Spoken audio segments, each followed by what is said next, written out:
एकनाथ शिंदे यांच्या दिल्ली दौऱ्यावरून संजय राऊतांनी खळबळजनक दावा केलाय. पाहूया त्या संदर्भातल्या टॉप 9 बातम्या. मला मुख्यमंत्री करा अशी मागणी शिंदेंनी अमित शहांकडे केल्याचा संजय राऊतांचा दावा. शिंदेंच्या दिल्ली दौऱ्यावरून राऊतांचा दावा. मुख्यमंत्री होण्यासाठी शिंदेंनी पक्षविलीन करण्याची देखील तयारी दर्शवल्याचं राऊतांचं वक्तव्य. मी माझ्या गटासह पूर्णपणे भारतीय जनता पक्षामध्ये विलीन व्हायला तयार आहे. मी विलीन व्हायला तयार आहे, पण मला मुख्यमंत्री करा. एक नरेटिव्ह कसा तयार करायचा हे राऊतांना अचूक कळलं.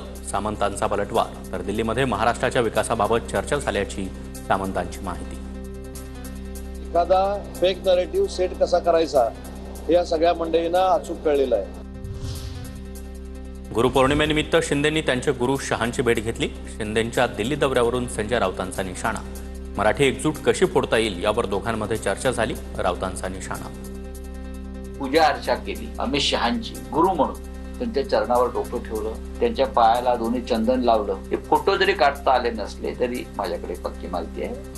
आणि मग ते इतर नेत्यांना भेटले. संजय राऊत ठाकरेंसोबत मात्र पवारांची चाकरी करतात. राऊतांना गुरु शिष्याचं नातं काय कळणार? अतुल भातखळकर यांची राऊतांवर टीका. बाळासाहेब ठाकरेंचे शिष्य म्हणवणारे शरद पवारांकरता खुर्च्या उचलत होते, हे तर आपण पाहिलेलंच आहे. त्याच्यामुळे संजय राऊत हा एक वाह्यात वायफळ बडबड करणारा मनुष्य आहे. मुघलांच्या घोड्यांना जसं पाण्यात देखील संताजी धनाजी दिसायचे, तसे यांना सगळीकडे शिंदे दिसतायत. उद्धव ठाकरे राजकारणातून पूर्णपणे संपून जाणार. रामदास कदम यांचा हल्लाबोल. मोठी घडामोड होणार आहे. उद्धव ठाकरेचा शिडी चाप सगळं संपणार आहे. काय शिल्लक राहणार नाही. तर बदल होईल, पण उद्धव ठाकरे राजकारणातला पूर्णपणे संपून जाईल. मला आयकर विभागाची कोणतीही नोटीस आलेली नाही. संजय शिरसाट यांच्या वक्तव्याचा विपर्यास केला गेला. पत्र काढत श्रीकांत शिंदेंचं स्पष्टीकरण. शिवसेना पक्ष आणि चिन्हावरील सुनावणीबाबत शिंदेंचा दिल्ली दौरा. सूत्रांची माहिती. वकिलांची भेट घेतली. तसंच अमित शहांसोबत देखील ठाकरे बंधू एकत्र येण्यावरून आगामी निवडणुकांबाबत चर्चा केल्याची माहिती.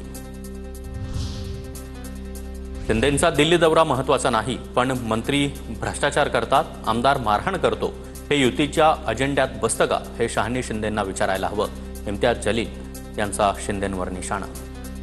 देशाचे जे गृहमंत्री आहे अमित शाह साहेब, त्यांनीही एकनाथ शिंदे साहेबांना प्रश्न विचारायला पाहिजे की बाबा एक आमदार एका वेटरला कशा प्रकारे मारत आहे, हे आपल्या एजेंडामध्ये कॉमन मिनिमम प्रोग्राममध्ये आहे का.